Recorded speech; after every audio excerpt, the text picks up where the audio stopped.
first, we're going to kick off with this opening subject of all the backstage unrest that sort of started at Extreme Rules, really, and has carried on through to Monday night's episode of Raw and, kind of the next few weeks, because all of the next 2 weeks of TV, because WWE batch tape stuff now in fortnightly tapings, SmackDown and Raw, next week's Raw, were recorded yesterday.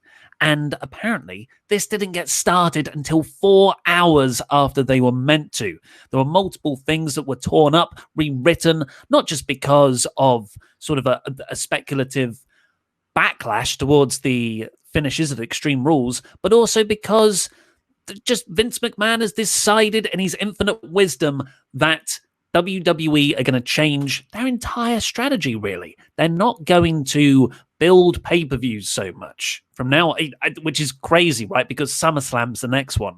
But the idea now isn't to build to the big shows. It's just ratings, because WWE has suffered record low ratings over the last couple of months. They got rid of Heyman. That saw a temporary increase, but it's gone right back down to even lower levels. So now it seems the big strategy is tear up everything we had planned, bring it forward, because we need to have big marquee matches to sell the next 2 weeks of TV. Yeah, it's really it's such a drastic shift from everything we know about WWE, in that sometimes, in fact, a lot of the time, especially in recent years, in that we've been so used to the weekly TV shows being kind of samey, not much story progression. And then they go, but guys, got a big pay-per-view match, buy the pay-per-view. But now we're getting pay-per-view caliber matches seemingly, every week on the weekly TV show, which is great for, the people who normally don't buy the pay-per-views or don't have access to watch it or whatever, because you're getting stuff like Intercontinental Championship matches. And even on this show, they scheduled, the Raw Women's Championship match and the WWE Championship match are going to happen next week on Raw as well. So it's actually quite good. We're getting a lot of matches that feel big, at least on weekly TV, which is great. But normally you can have those and then also build to a much bigger story at the big shows. That would be, I would think anyway. I'm not a businessman, but I think that would make more sense to me. The big shows. well, segue. Oh. One of these was one of those huge SummerSlam programs, which we reported, Louis Dangle exclusively reported on WrestleTalk.com, because we do exclusives now, don't you know? Was Drew McIntyre. His next big program was going to be against Randy Orton. And it seemed the plan was to start building towards that last night, which I presume would have seen Drew McIntyre come out in some way at the end of the Randy Orton Big Show match, which was the main event of the night. It was unsanctioned, and that didn't happen. Instead, they put Drew in another championship match against Dolph Ziggler, where Drew this time gets to choose the stipulation, which is just a way to get a title match onto TV. It's kind of, I still fully believe they're building to Drew and Orton, which I can't wait. It's the biggest babyface on Raw versus the biggest heel who's been fantastic since turning back in January. So I'm really excited for that. But I kind of was looking forward to a full-on pay-per-view cycle build for that. But the Ziggler match is going to undermine that somewhat. Well, hopefully it's just by the 1 week, because the championship match is next week. And I'm hoping that's just going to be the end of it. And the feud with Orton will actually start as of next week. It won't be, they'll have the championship match and then the week after it will start the Orton McIntyre stuff. I'm hoping that Orton comes out after the championship match and attacks Drew or gets involved in some way or whatever it may be. And their feud actually starts as of next week. So there's not that much time lost is what I'm really hoping. Because like you said, this is going to be potentially one of the best feuds of the year, because there's two characters who've been at the absolute top of their game since, WrestleMania and before, from even as early as January this year, around Royal Rumble time. These guys have been absolutely killing it as top babyface and top heel on Raw. So it makes perfect sense to put them in a feud for SummerSlam. I just want them to do a really good story for it. And I'm hoping that this whole Orton character isn't just being built because Edge is there. I'm hoping it's this is a Randy Orton thing that he's going to take into his other feuds, which we've seen with Christian and Big Show, which is still kind of the thing that's still twigging for me, is that they're still talking about Edge. It's still very much about Edge. So I'm hoping that when he transitions to a WWE Championship feud, it would still be, this is Randy Orton in the character that he's got, and they still fully flesh it out in a proper feud. That's what I like to see anyway. I think the Edge Orton third match is still going to happen. So it's nice. That's long-term booking right there. It's nice to have that in the background. But in the interim, the championship match against McIntyre, another player in all of this that was meant to be there because he was, on all the graphics and even verbally mentioned by several people in their interviews building up to the match in the night, was Ric Flair. Another thing that had to get ripped up and changed last minute. I don't know why it was so last minute, because so what's happened, folks, if you haven't watched the WrestleTalk news, is Ric Flair, the New York Post, reported that Ric Flair had tested positive for coronavirus. Ric Flair then came out and said, no, my wife tested positive for coronavirus. I've been self-isolating from her. They've got a huge property. They can effectively have different parts of the house completely by themselves, which is, that's pretty good. So Flair was advertised right up until the point of the main event happening, really, and then just not there at all, not even mentioned. So I don't know, that's really weird. It's not like WWE. That to me seems like they just changed their mind real last minute. And as this New York Post stuff was breaking during the day, maybe that's when they made the call. They thought, we shouldn't, but we've been getting a lot of flack anyway for having Flair out there. So now it's kind of being reported that he is at risk. It's not the best look for us to use him on this show. Yeah, exactly. I've always been fascinated by the fact that they were still using Ric Flair at all. I don't know, you and Luke have mentioned it several times already. Ever since he came back and did the heel turn and aligned with Orton, it's like, of all people, why are you using Ric Flair? Like, it never made any sense to me. So while this might have been a very last minute decision and they still had all the graphics promoting Flair, I, for one, am just happy that he wasn't there. No disrespect to Ric Flair. I just don't want him to be at risk. And if he's already, potentially at risk, potentially contracted it, or living with someone who has contracted it already, then, I just want him to stay as safe as he can be and not out and about, really. And for the rest of the roster, it's part of WWE's guidelines. If you come into contact or live with someone who's self-quarantining, you also must self-quarantine. So it's good that he wasn't there. But I think it really showed in the main event that, I think Orton has consistently had some of the best angles, interviews, matches since his heel turn in January. And I was looking forward to the Big Show versus Randy Orton in 2020.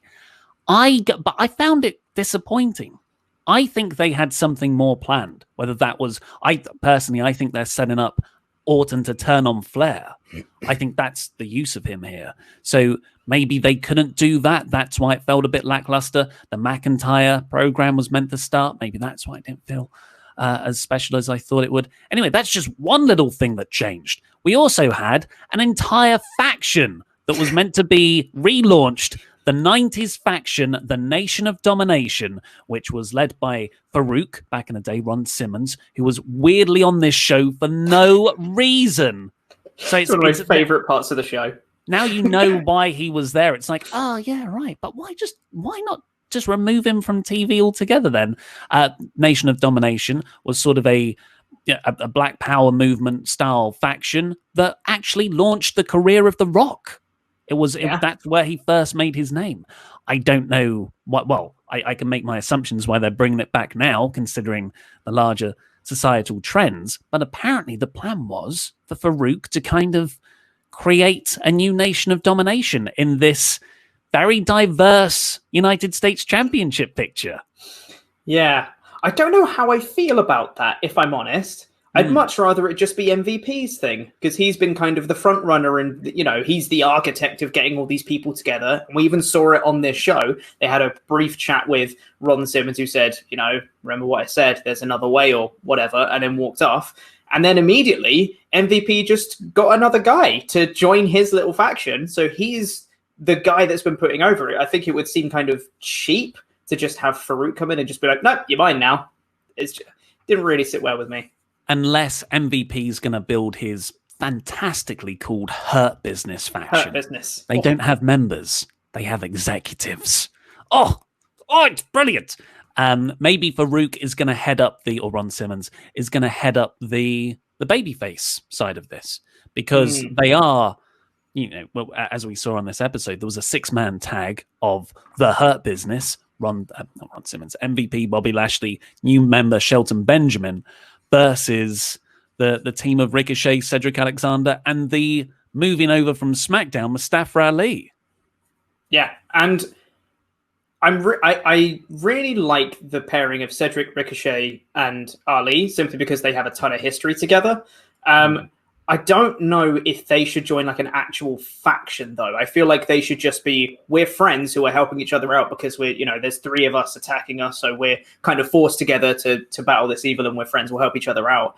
I don't know if I want to get into proper faction warfare territory, because we also got, Zelina's gang of sexy men. We've got Seth with his, with Monday Night Messiahs. Yep, that one with Buddy and Austin Theory, who is around, ? Yeah, and then we're AOP. And AOP, technically, yes. And then we could potentially have, Hurt Business and New Nation of Domination on top of that. I feel like it might just get a bit samey. Don't get me wrong, I love factions. I think they're great, but I think the WWE way of doing things is that if you're in a faction, you can only have that entire faction in the segment, and that's it. They can't still be singles guys on top of that. So I don't trust WWE to do it right. More factions. I say more factions. Of course, also as a part of all of this, no Apollo Crews. He's still out injured. I think you can make your own speculation. Well, no, Dave Meltzer's even said, actually, he said it is coronavirus related. So presumably tested positive and has taken off the show. Don't know if he's experiencing symptoms or anything, though. Shayna Baszler was meant to, attack Kairi Sane, write her off TV.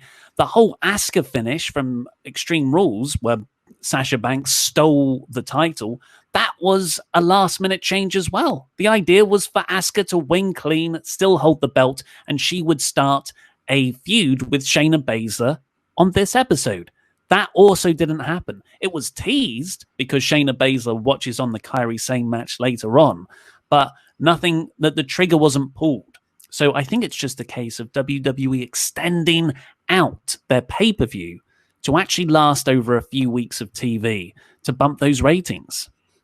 Yeah, that's entirely what it is, yeah. And it's very clear that they said, right, we're still going to keep all these plates spinning. We're still going to eventually end up at the same place, but we're just going to do really kind of basic things to keep the feuds going. So it's like, well, Shayna's just going to watch TV. She's not going to get involved or anything. She's just going to watch TV in the back and like, well, we're not going to do the Nation of Domination thing yet, but Ron Simmons will be there and he'll say something. He can chat with Viking Raiders. Sure, that'll do. So I think that it's very clear to see what they were going to do, and they've just gone, we'll just put them here.